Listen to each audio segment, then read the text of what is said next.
Bagamat maaaring makaiwas si Gordo dahil sa kanyang mas mataas na ranggo, ang layunin ni Noel ay pansamantalang madisable ang mga tauhan ni Gordo.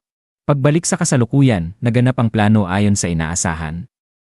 Ibinigay ni Noel ang utos, inactivate ang kanyang Easton Howl, at naparalisa ang mga bandido.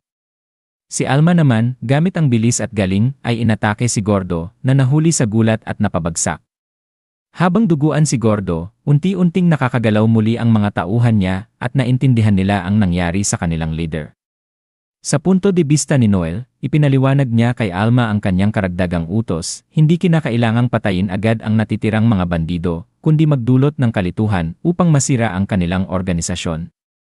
Alam ni Noel na kapag nawalan ng leader ang mga bandido, magiging magulo at mawawalan sila ng direksyon. Ngunit si Alma, hindi lubos na naintindihan ang utos ni Noel, at sinimulang patayin ang mga bandido sa halip na pagkalituhan lang sila.